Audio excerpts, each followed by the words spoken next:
You know, in Sharia, in the sciences of Islam, there is a special science that is called ilm istinbat al-ahkam, or the science of deducing rulings.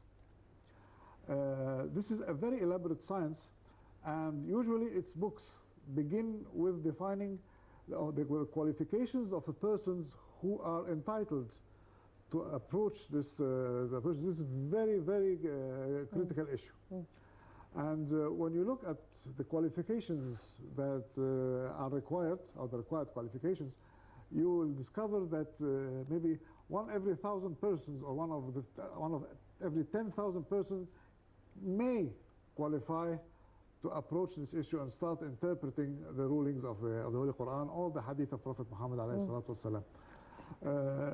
Those people who start interpreting just haphazardly actually are so very far away from those qualifications that real scholars would really laugh their heart out while seeing them to interpret the verses of the Holy Quran. The problem here, sir, is not of those people who are not entitled to give their preachings or their whatsoever of fatwas or whatsoever their interpretation.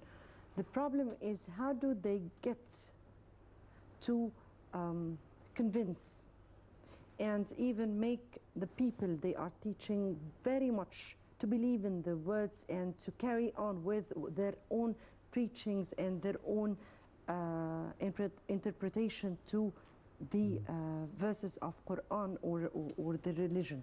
This is the main problem. How do they get to the minds of especially youths? This was the next step I was about to talk about. There are two issues here. There is the issue of lack of education, religious education in particular. Another very critical issue that is not given the proper attention, which is the craving of the young to learn about the religion. The young people are really craving to learn about the religion, but they only find those people in their way. So we have said that those people are two branches: the people who want to be pious people only, and the people who want to become to get some prestige out of it. Those who want prestige out of it, again, branch into two divisions. Those who just want the matter of prestige, and those who have bad intentions, or want authority, or want money, or want undeserved status, and so forth. So they start twisting the minds of those young who cannot find anybody but them to teach them. So, and as you know, Islam is a way of life. It is not only a matter of teaching and praying and so forth. It's a way of behaving. It's a way of how to transact with others, how to deal with your neighbors, how to deal with your friends, with your family, and so forth. So they teach them the interpretations, and they give them the sick policies they create in order to turn their minds into doing what they want them to do. So it is a dilemma, actually, because finally the last factor that helps those people is the social interaction with those young people. Because if we compare the Azharite sheikh who is in the mosque, prays with the people and teaches them after prayer and so forth, and then he goes home. But this other person is there to stay day and night. The young people see him in the morning, at noon, in the evening, and they sit with them in the cafe, drinking tea. They go together for walks and so forth. So those people are very socially intermingled with the young. So their influence is quite strong and not comparable to the Azharite who does this as a job. Yes, but this is very dangerous. Yes. And at that end, from your point of view, how can the government even do anything to change that? Is there a real way to that? There is a real way, but it is a way that needs time, patience, perseverance, and some sacrifice. Because you cannot You cannot turn a switch to change people from one inclination to another. So there are some people who will need, let's say, if the right effort is exerted, some people may take a few months to see the light. Some people may take years. Some people are irreparable. So it is a tough job.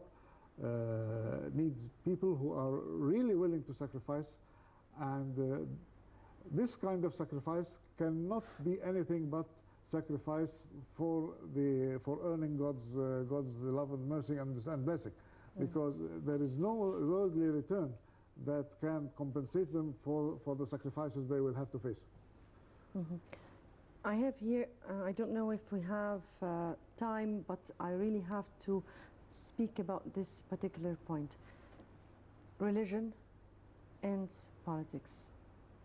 Religion and life.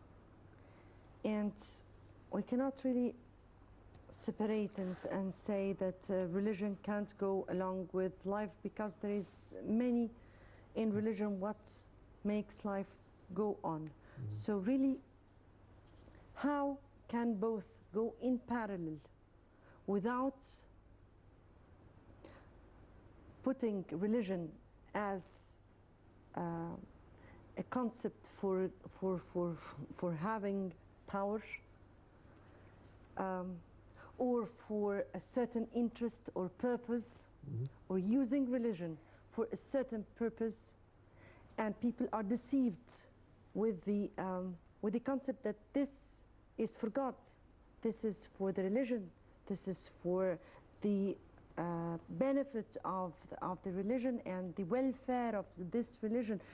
I mean, here, how do you view that? How can we tackle this problem? How can this get along?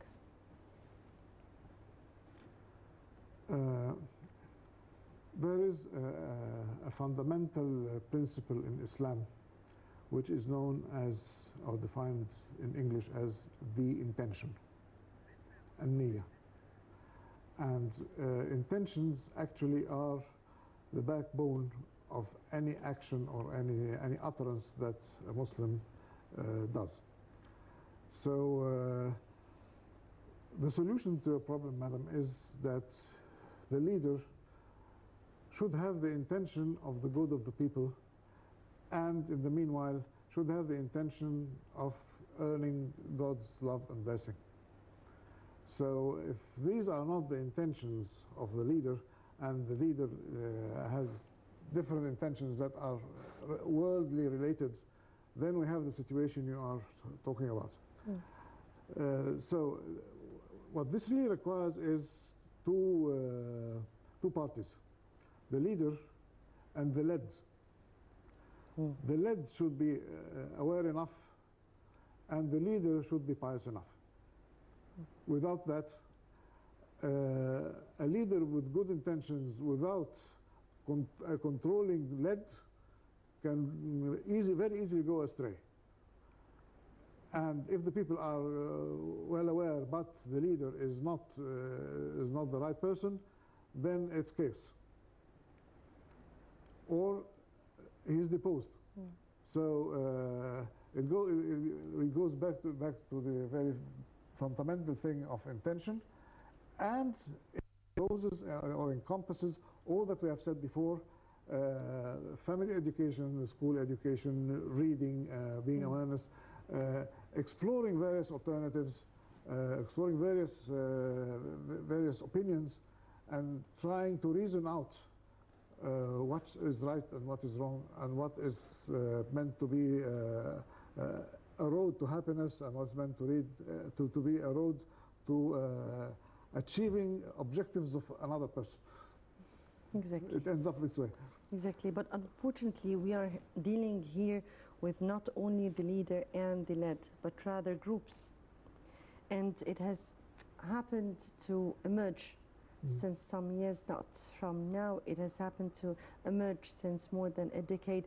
We're speaking here about groups like Al-Qaeda, for an instance.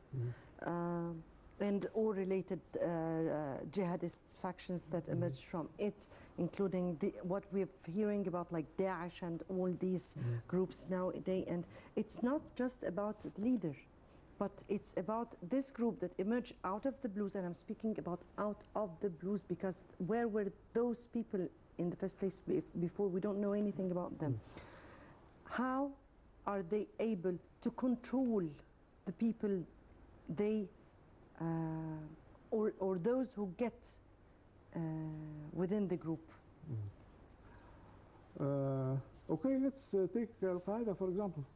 Yes, why not? We all know the history of Al-Qaeda.